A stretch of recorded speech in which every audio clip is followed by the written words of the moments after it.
자, 여러분 1번 문제 한번 같이 살펴보도록 할게요. 물론 우리 교재에는 9쪽부터 서론을 제시하고 있습니다. 근데 그 서론을 제가 구구절절히 설명하는 것은 조금 시간 낭비일 수 있고 여러분이 한번 읽어보시면 되는데, 다만 어떤 게 있냐면 법률이 무엇이고 법률의 체계가 어떻게 되어 있는가에 대해서도 잘 모르시는 분들이 간혹 있고요. 특별히 기술직렬을 준비하시는 분들은 상대적으로 이 법률 문제에 대한 좀 낯설음을 가지고 있는 경우가 좀 있습니다. 그래서 법률이 무엇인지 한번 읽어보시되, 법률은 보통 조, 항, 호로 이루어져 있고요. 아주 간혹 목까지 등장하는 경우도 있습니다. 그래서 지금 옆에 1번 문제에도 나와 있지만 땡땡조 이렇게 나오면 이것을 조라고 합니다. 네, 이것을 조라고 하고, 옆에 있는 이 동그라미 1번, 자, 이것을 항이라고 하는 거예요. 조와 항이다. 지금 여기에는 나와 있지 않지만 이 항 밑에 1번, 2번, 3번 이렇게 등장하는 경우가 있습니다. 자, 이것을 호라고 합니다. 자, 그 다음에 가, 나 이렇게 등장할 때가 있는데 이것을 목이라고 해요. 그래서 어떻게 읽느냐? 제1조, 제1항, 제1호, 가목 이렇게 읽는 거예요. 그런데 이렇게 호라든지 목이 등장하면 목은 잘 등장하진 않는데요. 호는 잘 등장합니다. 자, 이럴 때 요것들을 잘 보셔야 돼요. 대부분의 문제는 호에서 나온다라는 거. 자, 그 다음에 여기 보시면 다만 이런 게 있죠. 다만. 이것을 뭐라고 하냐면 단서규정이라고 하는데, 단서규정, 단서조항이라고 하는 이 다만 이 부분을 통해서 문제를 푸는 것이 상당히 효과적이다, 이런 말씀을 드릴 수 있고, 또 가끔 숫자가 등장할 때가 있어요.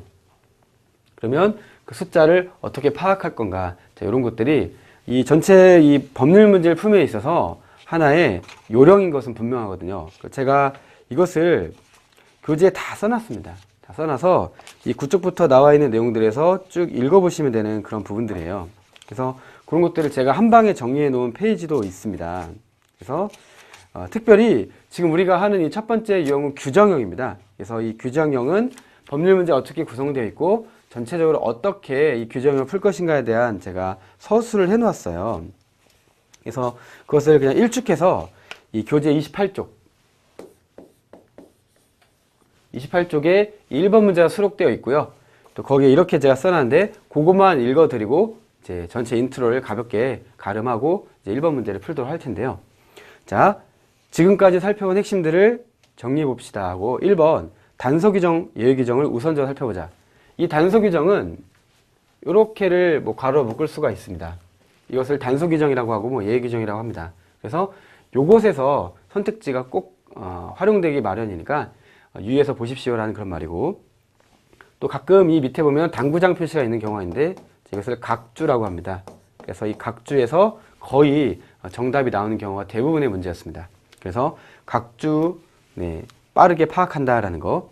조문의 구조를 파악하고 호와 목의 경우 반드시 정답 선택지를 활용되면 유의한다. 말씀드린 것처럼 호라든지 목을 잘 보셔라, 이렇게 정리하시면 되고요.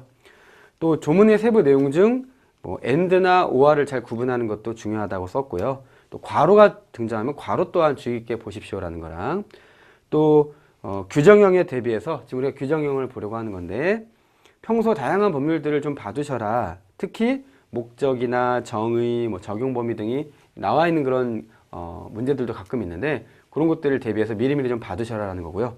가장 중요한 것 중에 하나인데 숫자가 등장하면 반드시 정답과 직결된다. 주의 깊게 봐라라는 거고요. 또 하나, 뭐뭐 할 수 있다. 뭐뭐 하여야 한다. 또는 하여야만 한다. 자, 이런 표현을 잘 구분할 수 있어야 됩니다. 제가 말씀드린 게 그렇게 어려운 내용은 아니었죠. 그래서 전체 체계를 파악해라, 단서규정 잘 봐라, 호가 나올 때 특히 주목하고, 숫자 주목하고, 각주 주목하고, 할 수 있다와 하여야만, 이것을 잘 구분해라 라는 정도만 알아도 여러분이 법률 문제 푸는데 크게 문제가 없어요. 하나 더 추가로 말씀드리면 주체를 왜곡하는 경우가 많이 나온다. 제가 앞으로 몇 문제에서 계속 설명을 드리겠지만 그 정도의 어떤 감을 가지고 이 법률 문제 저와 함께 하나하나 풀어가시면 되는 겁니다. 자, 그러면 자, 1번 문제 본격적으로 풀어보도록 하겠습니다. 자, 대표 예제 시범이라고 해서 제가 이 각 6가지 파트에서 한 문제씩 앞으로 끌어놨어요. 153문제 중에서 6문제는 각 이 장을 대표하는 예제라고 보시면 되고, 처음부터 그 6개의 문제 예제를 한번 빠르게 보고 나서 쭉 보는 것도 이 교재를 활용하는 하나의 방법이라고 볼 수 있는데요. 저는 그것에 개의치 않고 1번부터 153번까지 쭉 설명하려고 합니다. 자, 보겠습니다. 다음 글을 근거로 판단할 때 옳은 것은 하고 나와 있는데요. 사실 지금 글이라고 했으니까 규정형이 아니라 지문형이라고 볼 수도 있지 않느냐 생각할 수 있습니다.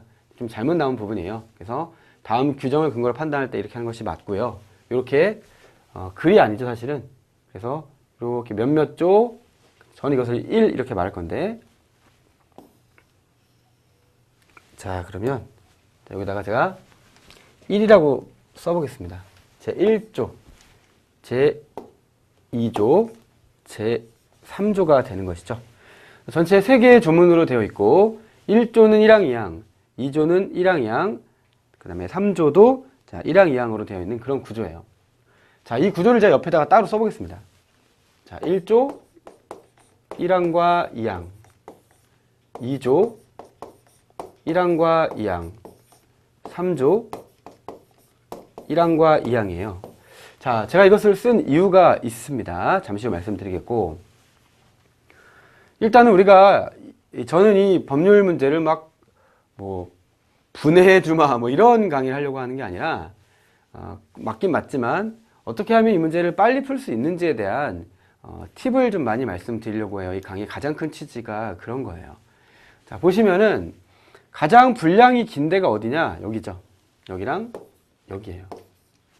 자, 그리고 여기도 분량이 좀 길고, 네, 이렇게가 제일 깁니다. 근데 제가 가지고 있는 책 기준으로 이렇게 보면은 이 1, 2, 3조 중에서 제일 긴 것은 엄연히 제1조 제1항이에요. 네, 보시면 이 화면상으로도 5줄 여기까지 왔죠. 자, 여기도 5줄인데 지금 여기랑 여기를 지금 육안으로 보시면 여기가 제일 길다, 여기가 갑이다, 그런 걸 알 수가 있습니다. 우리가 지문이나 규정을 볼 때 하나의 요령입니다. 가장 긴 지문, 가장 많은 내용을 품고 있는 그러한 지문, 다시 말하면 규정이 정답과 직결되는 경우가 너무나 많았어요. 그럼 방금 말씀드린 요령과 덧붙여보면 가장 긴 분량의 지문, 그것이 만약에 3조면 그건 더할 나위 없이 정답인 경우가 많고, 그러니까 이걸 꼭 다 읽어야 된다는 생각을 강박관념을 갖지는 않으셔도 되고, 좀 관전하듯이 편하게 보시는 것도 하나의 요령일 수 있다, 이런 말씀을 드리고 싶은 건데요. 자, 그러면 읽어보겠습니다.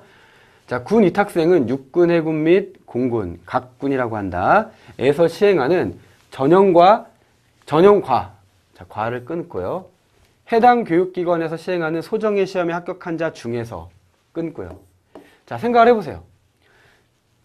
이 시행하는 전형 그리고 소정의 시험에 합격을 해야 됩니다.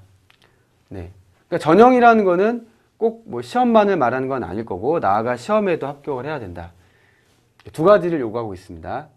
자, 그러면 그런 사람들이 있을 때 그런 사람 중에서 추천까지 받아야 돼요.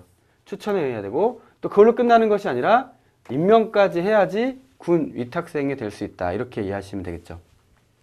자, 그런데 이것은 다만 부사관이라고 했어요. 그럼 우리는 뭘 알 수 있냐면, 지금 이 조항에는 나와 있지 않지만, 군 위탁생은, 자, 군 위탁생은, 자, 무엇과 부사관으로 이루어져 있다는 범주 구분을 할 수 있게 되는 거죠. 다만 부사관이란 경우는 예외적으로 부사관, 그럼 부사관이 아닌 사람에 대해서 1항에서 말한다는 것이죠.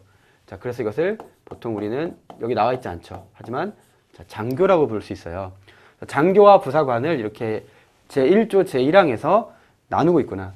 자, 말씀드린 것처럼 이것은 단서 규정입니다. 지금 위에 거는 뭐라고 하냐면 보통 본문이라고 해요. 본문과 단서, 이렇게 제가 앞으로 얘기할 테니까, 다만이나 제1항의 규정에도 불구하고 이런 것들 나오면 제가 단서, 예외 규정 이렇게 얘기를 계속 할 겁니다.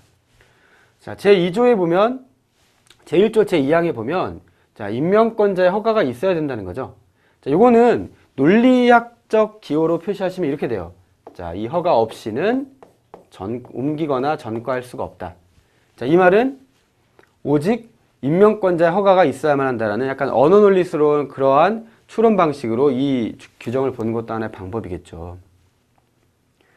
자, 그러면 이쯤에서 가장 긴 조문을 받고 이쯤에서 정답 선택지가 혹시 있는지를 확인해 보는 것도 하나의 방법이에요. 자, 1번을 보겠습니다. 자, 1번을 보시면 해군 장교가 군 위탁생으로 추천받기 위해서는 해군에서 시행하는 전형과, 자, 지금 뭐라고 되어 있었죠? 이 둘 다 뭐냐면 전형과 그 다음에 시험이죠. 그러면 해당 교육기관에서 시행하는 시험에 합격해야 한다. 더 있어요. 더 있지만, 자, 요것에 대해서 합격해야 된다는 필요 조건 어떤 스타일의 그러한 서술을 했는데 그것은 100% 맞는 그런 선택지였던 것이죠. 정답이 1번입니다. 이쯤에서 1번이 나온다는 거예요. 자, 이 제1조 제1항에 보면은 전형, 시험, 요 두 개가 있어야만 된다는 거죠. 있어야만 된다는 거예요. 자, 추천, 임명입니다. 그리고 제2항을 보면 임명권자의 허가 없이는 옮기거나 전과할 수 없다라는 이 조문 자체가 2015년도 550채에 나왔던 이 조문 자체가 어떤 걸 묻고 있습니까? 바로 이런 조건 판단을 묻고 있다, 이런 것이죠. 자, 다시 설명을 들어보면, 자, 깨끗하게 놓고 한번 봐볼게요. 결국 여기서 말하는 전형, 자, 그리고 시험, 그리고 추천, 임명인데, 자, 요것을 다시 써보면 A 더하기 B 더하기 C 더하기 D가 있어야 된다. 자, 요런 식으로 우리는 볼 수가 있습니다. 자, 그런데 이 네 개 중에서, 자, 이것이 있어야 한다라는 말은 맞는 말이냐 틀린 말이냐? 맞는 말이라는 거예요. 자, 여러분이 이 550제 시험을 붙기 위해서는 여러 가지가 필요합니다. 그래서 국사도 필요하고 영어도 필요하고 1차도 필요하고 2차도 필요하고 3차도 필요한 것이죠. 그 중에 하나라도 없으면 최종 합격할 수가 없고 사무관이 될 수가 없는 것이죠. 자, 그런데 그 중에서 예를 들면 A, B, C, D, E가 필요하다라고 했을 때, 자, E까지 필요하다고 했을 때, 그 중에 두 개인, 자, A와 B가 있어야 한다. 그 중에 두 개인, 자, 전형과 시험에 합격해야 한다라는 말은 틀린 말인가요? 아니죠. 이것 두 개만으로 될 수 있다라고 하면 틀린 것이죠. 두 개만으로 안 되죠. 하지만 두 개가 있어야 한다라는 말은 절대 틀린 말이 아닙니다. 근데 가끔 이것을 혼동하시는 분들도 있었던 것을 기억합니다. 자, 그래서 정답이 1번이다라는 말씀을 드려본 거예요. 이쯤에서 실제 시험이라면 넘어가고 혹시 시험에 나오면 다시 봐야 되는 건데, 자, 우리는 실제 시험을 지금 말하는 것이 아니니까 나머지 선택지들도 간단히 살펴보려고 합니다. 자, 2번에 보면, 자, 육군 부사관인 군 이탁생이 다른 학교로 전학을 하기 위해서는, 자, 여기서 지금 2번 선택지 부사관이 나왔어요. 그러면 단서 규정 다만 부사관의 경우는, 자, 참모총장이 임명권자죠. 자, 이것을 뭐라고 하냐? 바로 주체 왜곡이라고 하는 거죠. 자, 보시면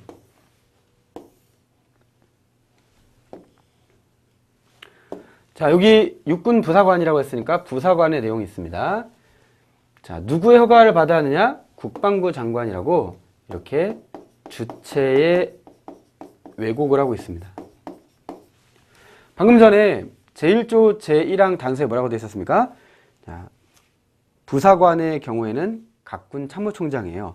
그럼 육군 부사관이니까 육군 참모총장이지 국방부 장관이 아니다. 그래서 2번 틀리다고 볼 수 있다는 것이죠.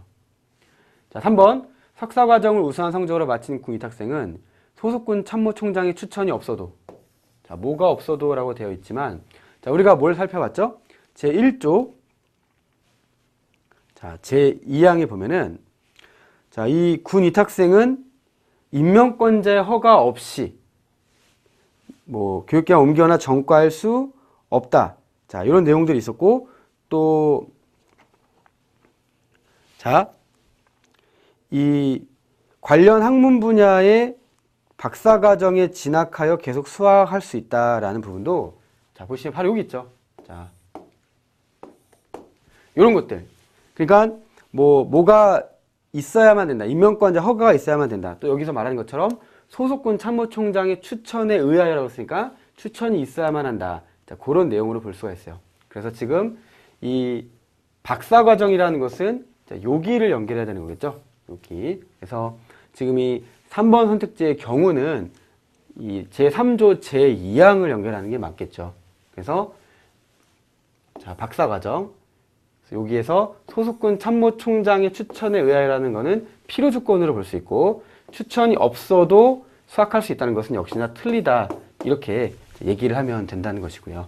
자, 4항의 경우, 4번의 경우, 자, 군 위탁생의 경우 국내 위탁, 국외 위탁에 구별 없이 동일한 경비가 지급된다라고 했는데, 자, 요것 때문에 자, 요 조항을 잠깐 보려고 했습니다. 자, 국내, 국외 구별 없냐? 자, 보시면은 어떤 조문의 체계를 제가 첫 번째 문제인 만큼 좀 꼼꼼하게 설명드리는 건데요. 자, 군 위탁생에 대하여는 나와 있고 갑자기 국외라고 이렇게 나와 있어요. 그 말은 여기는 국내를 말한다라는 걸 우리가 알 수 있다는 거죠. 여기는 국외다. 이것이 조항의 체계입니다. 여기서 뜬금없이 국외가 나왔는데 그 말은 이 1항에 대한 예외가 되는 것이죠. 그러면 1항은 반대 해석상 국내구나라는 걸 파악하라는 얘기예요. 자, 그 다음에 이것을 지급하며 그 다음에 6개월 이상 수학이에요. 그러면 요 부분, 자, 요 부분은 뭐냐면 자, 6개월 미만이 되는 거죠. 여기까지는 6개월 미만이고 6개월 이상부터는 자, 요거까지 줄 수 있다. 이렇게 되는 거죠. 체재비. 정리하자면 자, 국내에 대해서는 뭘 줄 수 있냐면 자, 입학금과 자, 요걸로 표시해 볼까요? 자, 입학금, 등록금, 기타 필요한 경비를 지급하는 것이 자, 국내다라고 볼 수가 있다는 거예요. 자, 그렇죠? 자, 그 다음에 자, 국외의 경우는 자, 요렇게 요거를 지급할 수 있다. 근데 여기는 뭐냐? 여기는 국외 중에서 자, 6개월 미만 이렇게 볼 수 있다라는 내용인 것이죠. 자, 그 다음에 자, 가령 요 색깔 해볼까요? 자, 6개월 이상 수학한다. 그렇죠? 6개월 이상은 자, 배우자 및 자녀의 왕복 항공료, 의료보험료, 의료보조비, 생활준비금 및 귀국 이전비까지를 가산하여 지급할 수가 있다. 자, 제가 색깔로 조금 지저분하긴 하지만 이렇게 세 개를 나눠서 표시해 봤어요. 이것이 소위 이 조항의 의도이자 체계다라고 이렇게 이해하셔야 된다는 얘기예요. 이것이 숙달이 되면 다른 조항 볼 때도 이렇게 하는 거구나 알 수 있다는 얘기죠. 그래서 국내 군 위탁생, 국외 군 위탁생, 그 중에서 6개월 미만과 6개월 이상이 이렇게 나눠진다고 하는 것입니다. 자, 그러므로 4번에 보시면 자, 국내와 국외 구별 없이 동일한 경비가 지급된다는 것은 옳지 않다는 건 금방 알 수 있는 선지인데 이렇게 상당 간단히 살펴봤습니다. 자, 그 다음에 5번 보시면 자, 3개월의 국외 위탁 교육을 받는 군 위탁생은 체재비를 지급할 수 없다. 제가 방금 뭐라고 했습니까? 지금 이 제2조의 제2항에 보면은 6개월 이상이라는 것이 다음 항목으로 나와 있고 그 전은 뭐가 되겠어요? 6개월 미만이겠죠. 그 6개월 미만에 3개월도 포함이 되는 것이고 전체 범주 안에 들어가는 거니까 체재비를 지급받을 수 없다고 단정 지을 수가 없어요. 오히려